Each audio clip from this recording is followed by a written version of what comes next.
Siria está aquí, a 8 horas de avión de España. Es la mitad de grande y su población se concentra aquí.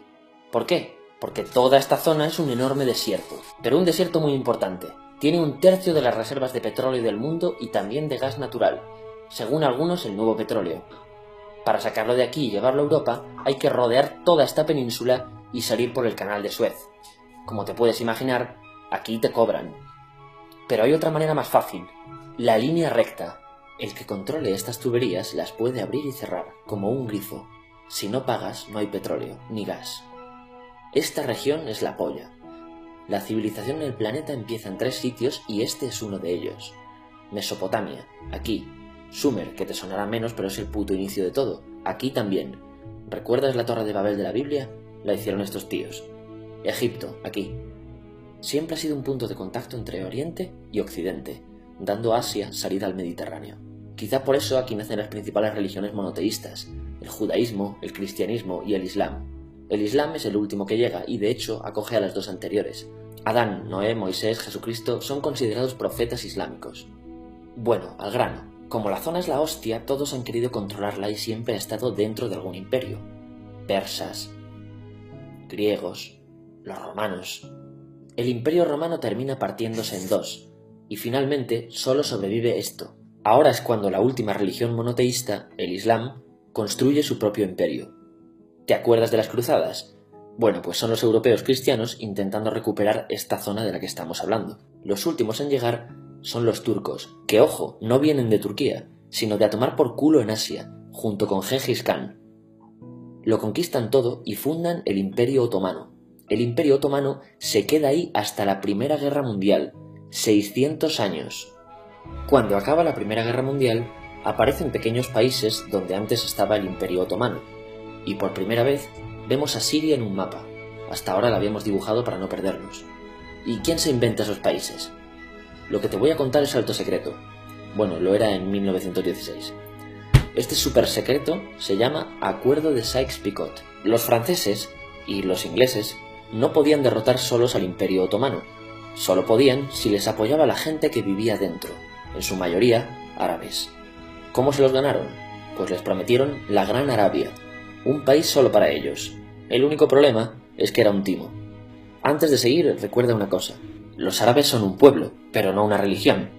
O sea, un árabe puede ser musulmán, puede ser cristiano, y antes del Islam parece que hubo tribus árabes con tradiciones judías. Bueno, pues a los árabes no les dieron ese único país que les habían prometido. En su lugar, franceses y británicos crearon muchos países pequeños. Estos países, obviamente, no eran países de verdad, sino zonas bajo su control con gobernantes puestos por ellos. Durante este tiempo hacen lo que quieren con la zona. Recuerda que hay petróleo. Siria, aunque no tiene grandes reservas, tiene fácil salida al mar, y Francia, que es la que se ha quedado con Siria, se lo da a compañías extranjeras. Después de la Segunda Guerra Mundial, los europeos se van. En el caso de Siria, son echados a patadas.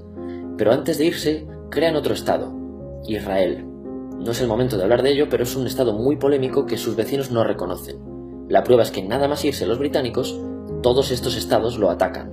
La zona, a partir de ahora, va a ser una puta bomba de relojería. ¿Y mientras qué pasa en Siria? Bueno, pues no es muy estable. Tiene golpes de estado constantes.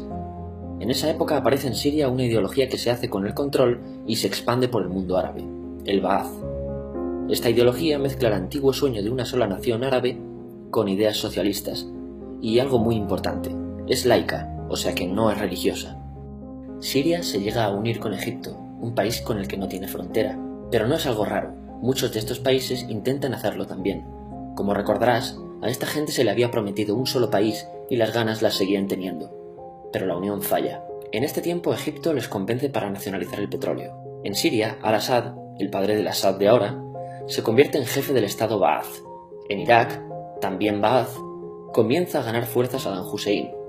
Las diferencias entre ambos países dividen a los partidos Ba'ath de otros países en pro-Siria o pro-Irak. Ahora ocurre la Guerra Fría. El mundo se divide en 2. O eres de Estados Unidos o de la Unión Soviética. Son años muy movidos en los que se pegan constantemente con Israel, invaden su vecino Líbano y comienza una oposición islamista al régimen Ba'ath de Assad, los hermanos musulmanes. Vale, volvamos atrás un momento. Recuerdas que la mayoría de árabes eran musulmanes, ¿verdad? Pues dentro de los musulmanes hay 2 ramas fundamentales, los suníes, la mayoría, y los chiíes.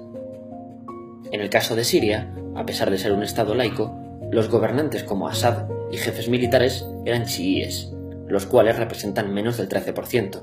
En cambio, casi el 70% de la población es suní. Un dato curioso es que los cristianos son casi el 10%. Que los chiíes controlen el gobierno y el ejército mosquea a la población suní, y este sentimiento es aprovechado por los hermanos musulmanes, islamistas radicales suníes. Estos toman las armas en la ciudad de Hama en contra del gobierno, y Assad acaba con la revuelta a costa de matar miles de civiles y encarcelar a mucha gente. En el año 2000, Assad padre muere y le sucede Assad hijo. Ante las presiones libera a muchos presos, trae internet y esperanzas de cambio. Hay un periodo de gran debate político y aparece la oposición. También vuelven los hermanos musulmanes. Los siguientes años son difíciles. Arrestan a la oposición. Y Bush incluye Siria en el eje del mal, y esto la aísla. Está mal visto negociar con Siria. Los kurdos, un pueblo que vive distribuido por varios países de la zona, empiezan a protestar también. Hay represión y muertos. En 2011, te sonará esto, ocurre la Primavera Árabe. ¿Qué es esto? Bueno, es una protesta que se va propagando por todos los países árabes pidiendo más democracia. Como ves, el mundo árabe, a pesar de estar dividido en países, tiene tendencias generales. Cuando llega a Siria, Assad hijo termina usando el ejército y en los enfrentamientos mueren unas 1000 personas. Los enfrentamientos irán escalando hasta que se conviertan en guerra civil. No hay un momento exacto de inicio. Lo importante es que hoy en día hay numerosas facciones en juego. Vamos a verlas. Pero primero piensa en que todo está dividido entre chiíes, la minoría, y suníes, la mayoría. Chiíes y además laicos, o sea, no religiosos, son el gobierno de Al-Assad. Controla todo esto, que si recuerdas son básicamente las zonas chiíes del país.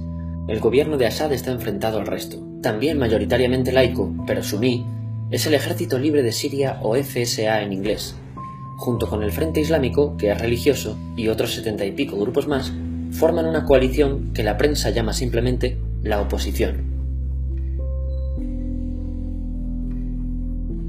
También suníes e islamistas, pero radicales, son Al-Nusra, llamados Al-Qaeda en Siria, porque son básicamente eso, Al-Qaeda en Siria.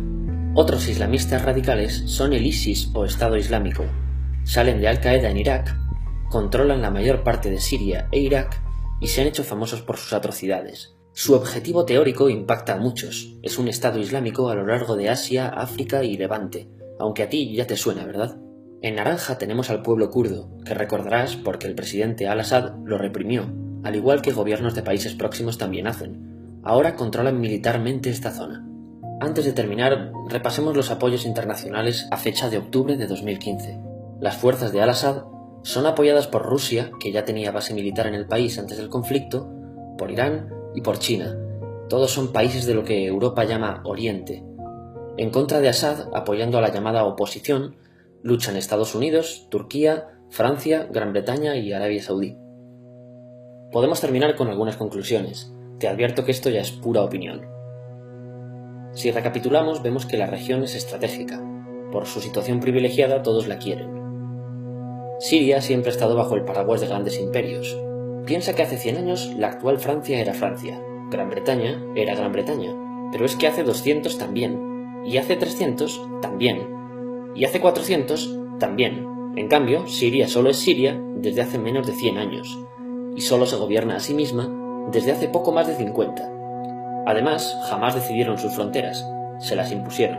Europa divide Oriente Medio a su antojo para controlarlo, diseñando países sin tener en cuenta su población. Muchos historiadores dicen que todo pueblo tiene la necesidad de manejar su propio destino, pero estos ingredientes que hemos visto juegan en contra de proyectos como la Siria Ba'ath, que encima usa la represión para mantenerse. En última instancia, producen una guerra civil.